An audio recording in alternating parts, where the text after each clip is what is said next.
नमस्कार दोस्तों, एक बार फिर से स्वागत है फिटनेस मंत्रा में आप सबका।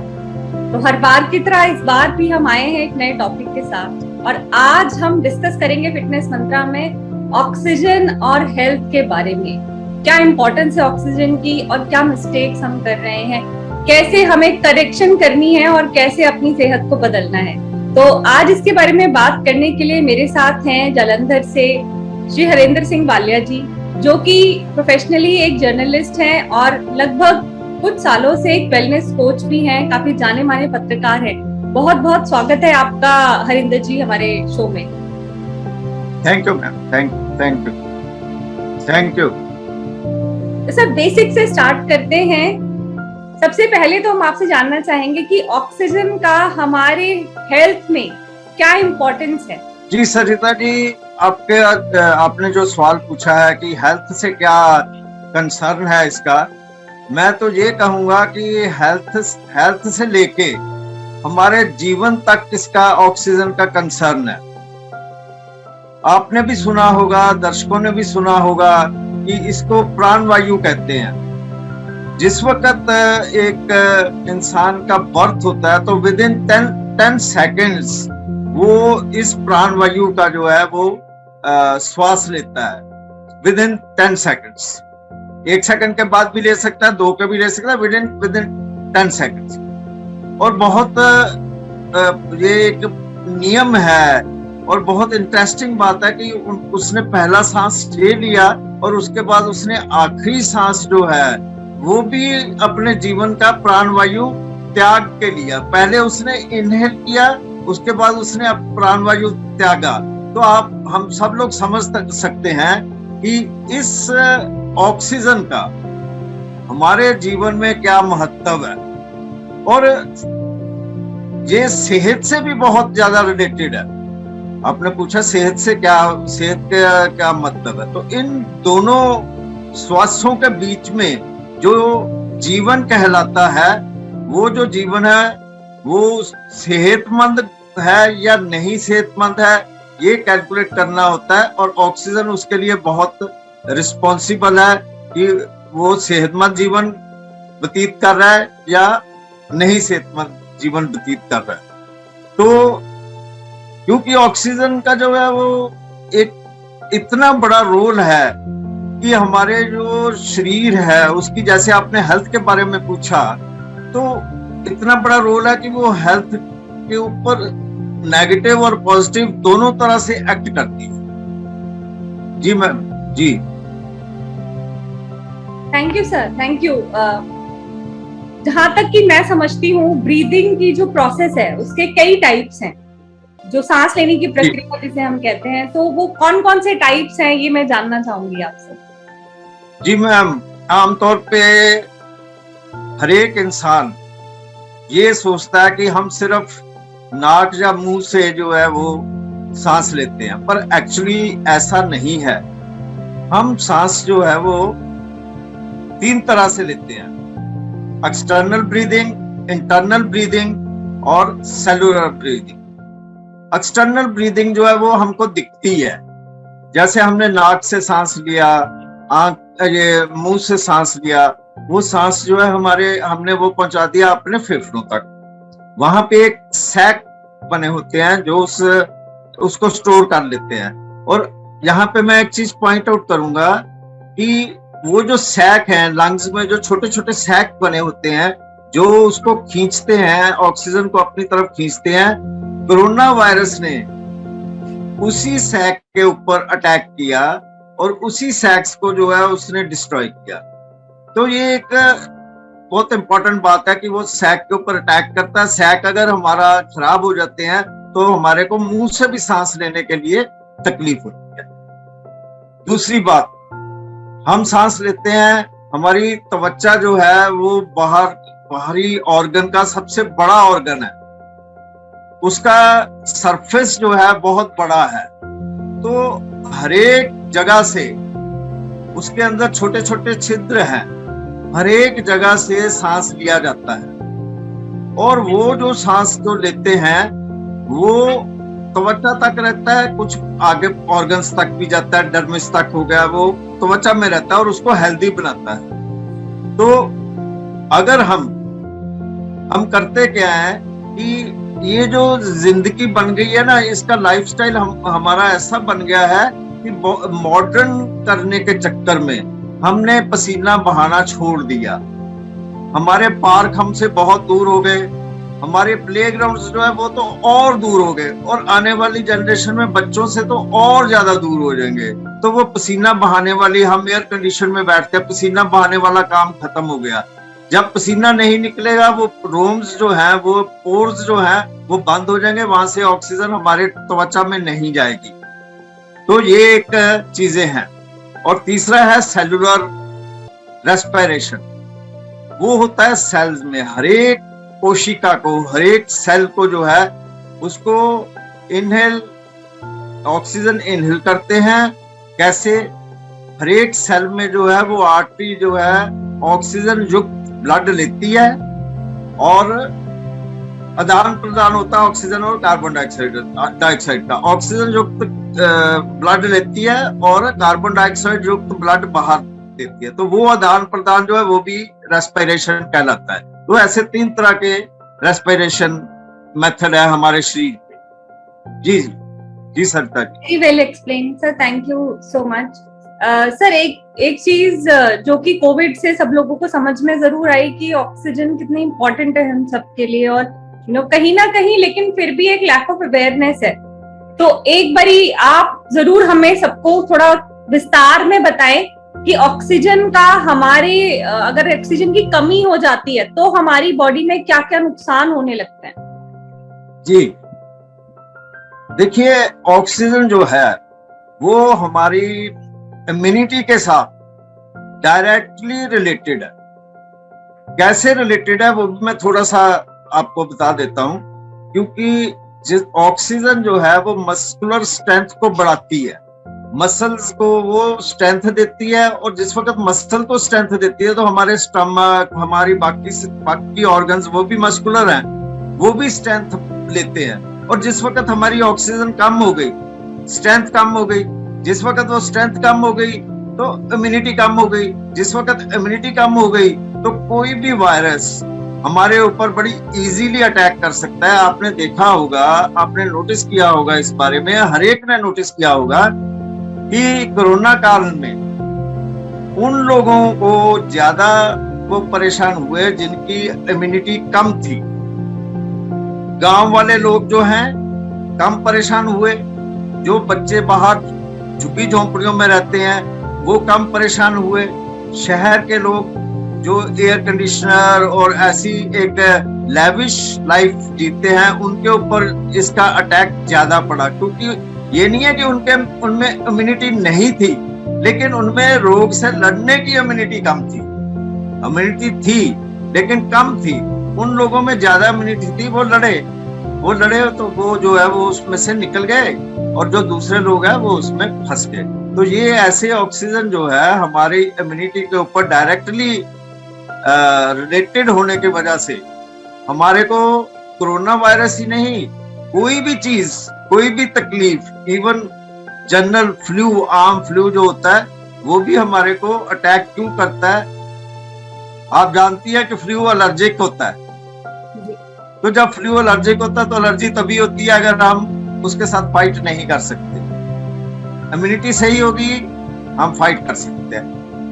Very well explain sir. और बहुत जरूरत है लोगों को ये जानने की कि ऑक्सीजन की कमी से हमें कितने सारे चैलेंजेस हो सकते हैं। सो एक और बहुत बेसिक चीज है जो ऑल्दो सबको पता है लेकिन फिर भी लोग इग्नोर करते हैं, जो है कि एक्सरसाइज।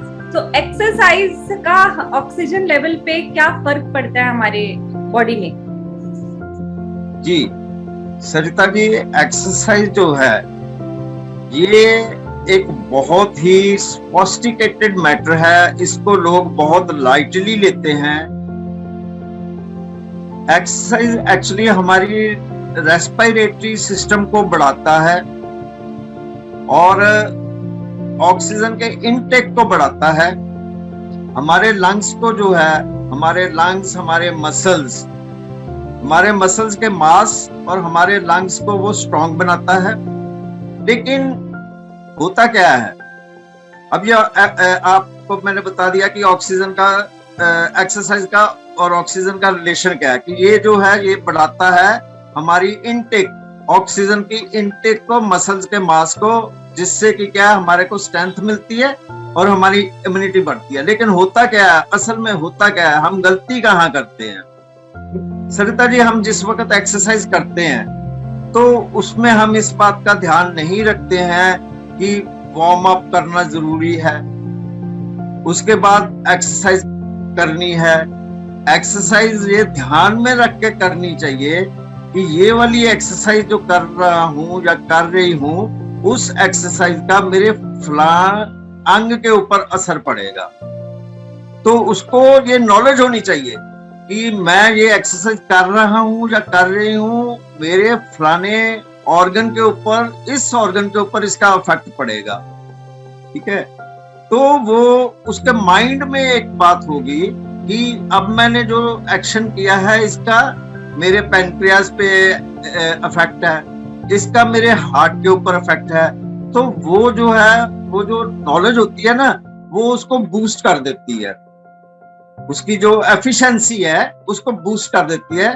तो उसके बाद वार्म अप के बाद कूल डाउन होना बहुत बहुत जरूरी है, बहुत ही जरूरी है, क्योंकि एकदम से सांस बढ़ा, एकदम से सांस डाउन हुआ, कुछ भी हो सकता। तो ये है हमारी एक्सरसाइज का महत्व हमारे जीवन में। जी Sarita ji, very nicely explain sir. और आप लोग जो देख रहे हैं इसे ध्यान रखें कि जैसा कि रेंद्र सर ने बताया, जब भी आप एक्सरसाइज करें वार्म अप और कूल डाउन जरूर करें, क्योंकि बॉडी में जो ऑक्सीजन का लेवल है वो चेंज होता है, और अगर हम इसमें से कुछ भी मिस करते हैं तो हमें और भी प्रॉब्लम्स हो सकती हैं।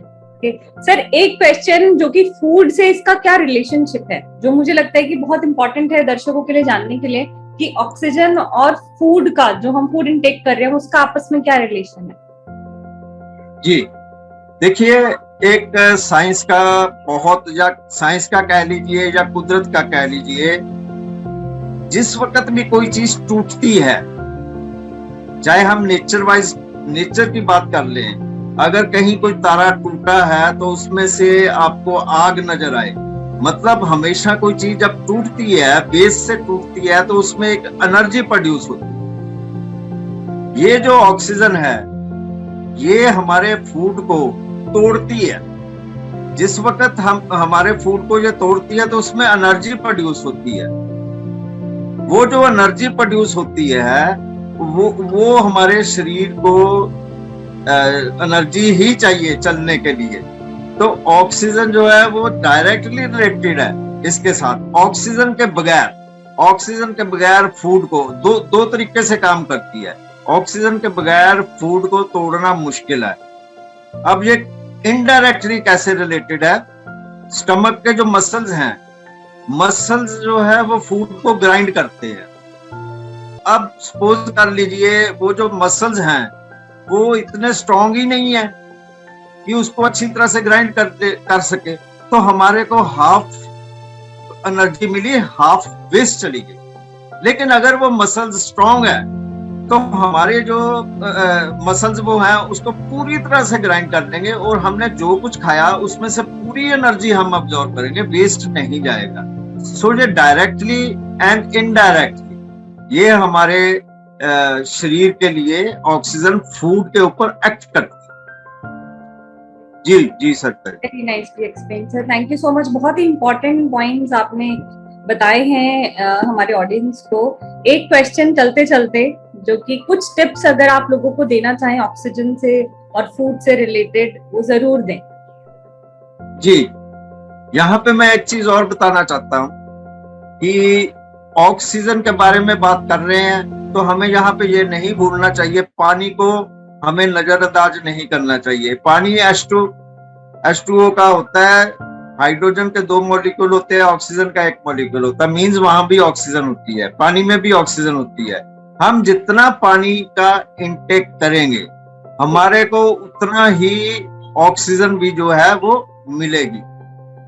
तो उसमें हमें क्या करना चाहिए, हमें पानी का इंटेक बढ़ाना चाहिए, हमें ऐसी चीजें खानी चाहिए जो जिनमें एंटीऑक्सीडेंट हो, वो भी मदद करते हैं फ्री रेडिकल्स को जो है वो आपस में जोड़ने के, जिसकी वजह से हमारे ऑर्गन्स के ऊपर जो है वो फैट जमा नहीं होती और ऑर्गन्स अच्छे से काम कर सकते हैं। तो पानी को बढ़ाना चाहिए। और आपने देखा होगा कि सुना होगा, बड़ा अच्छा नाम है वाटरमेलन जिसका नाम वाटरमेलन है, मतलब उसमें इतना पानी है कि आप पानी को खाओ, वाटरमेलन को खाओ। लहसुन है, हरी सब्जियां हैं, ये सारी की नट्स हैं, हर तरह के वॉलनट्स और ये वो बादाम वगैरह सारे हैं, उसमें भी ओमेगा 3 भी होता है, जिसमें अगेन एंटीऑक्सीडेंट्स और ये सारी चीजें पाई जाती हैं, वो चीजें हमारे को फायदा देती हैं। तो उससे क्या है, कई इनमें से फूड ऐसे मिलेंगे आपको कि उनके खाने के बाद आपको प्यास लगेगी, तो जब आपको प्यास लगेगी तो फिर वो पानी का इंटेक बढ़ेगा। अल्टीमेटली हम फोकस कहाँ हमारा हो गया कि हरी सब्जियां खाते हैं, उसमें भी पानी होता है, एंटीऑक्सीडेंट्स भी होते हैं। हमने किया क्या, हमने पानी का ही इंटेक किया। सो एक्सरसाइज करें, पानी का इंटेक बढ़ाएं, अच्छा और फ्रेश फूड लेने की कोशिश करें, बाजार का फूड मत दें। एक्सरसाइज जो है प्रॉपर वे से करें, गलत तरीके से एक्सरसाइज करने का कोई बेनिफिट नहीं मिलेगा। प्रॉपर एक्सरसाइज करें और डीप ब्रीदिंग एक्सरसाइज बहुत जरूरी है, जो मैं आपको थोड़ा एक करके बताता हूं कि एक ऐसे सांस अंदर लिया, ऐसे होल्ड कर लिया और 4 to 5 सेकंड होल्ड करने के बाद इसको आहिस्ता आहिस्ता आहिस्ता छोड़ते गए, वो भी 2 to 3 सेकंड। ये अगर आप करेंगे और वहां पे जाके करेंगे जहां पे ऑक्सीजन आपको फ्री मिल रही है, जैसे किसी पार्क में या अपने टेरेस पे, तो आप खुद महसूस करना कि ये जो ब्रेन है, हमारे ब्रेन को जो है कितनी वो मिली है, एनर्जी मिली है। लास्ट एक बात कहना जरूर मैं समझूंगा, ऑक्सीजन की कमी को हम लाइटली मत लें, ये हार्ट अटैक भी कर सकती है, ब्रेन हेमरेज भी कर सकती है। अगर ब्रेन तक ऑक्सीजन नहीं पहुंची तो ब्रेन हेमरेज कर सकती है। एक चीज और कहूंगा, आप हमेशा ख्याल रखें, जब आप सो के उठते हैं, बेड पे आप लेटे हुए हैं, सीधे लेटे हुए हैं, सो के उठे हैं, कभी भी गलती से एकदम सीधा नहीं उठे। अगर आप एकदम सीधा उठे तो पॉसिबिलिटी है कि आप चक्कर खा के गिर जाएं, हो कुछ भी सकता है, क्योंकि ऑक्सीजन ब्रेन तक नहीं पहुंचती एकदम से। आप पहले एक करवट लें, करवट लेने के बाद पैर नीचे करें, उसको 1-2 दफा हिलाएं, ऑक्सीजन ब्रेन तक पहुंचेगी, तब आप उठे, चाहे आप वॉशरूम ही जा रहे हैं। तो इस बात का बहुत बहुत ख्याल रखें। बहुत सी इंसिडेंट ऐसे हो चुके हैं कि ऐसी डेथ हो चुकी, सो इस बात का सीरियसली इसका संज्ञान लें। जी मैम, जी thank you so much sir, wonderful tips, बहुत आसान, बहुत छोटी और बहुत इंपॉर्टेंट बातें आपने हमें बताई। जाने कितनी सारी मिस्टेक्स हम लोग करते हैं इसमें से सुबह से शाम तक, और फिर भी हम सोचते हैं कि जाने हेल्थ क्यों खराब रहती है। तो बहुत बहुत शुक्रिया आपका इतनी इंपॉर्टेंट जानकारी हमें देने के लिए, धन्यवाद हम सबकी तरफ से। Thank you ma'am, thank you a lot, thank you. और आप लोग देखना ना भूलें, इसी तरह से बहुत इंटरेस्टिंग और बहुत इंपॉर्टेंट हेल्थ से जुड़ी हुई जानकारी लेकर आते हैं हमारे एपिसोड में। हमारे चैनल वी नेशन न्यूज को जरूर सब्सक्राइब करें, सारा दिन की इंडिया से जुड़ी हुई हर खबर के लिए। So thank you for watching us. अगले हफ्ते फिर मिलूंगी फिटनेस मंत्रा इसी शो में। Bye bye and take care.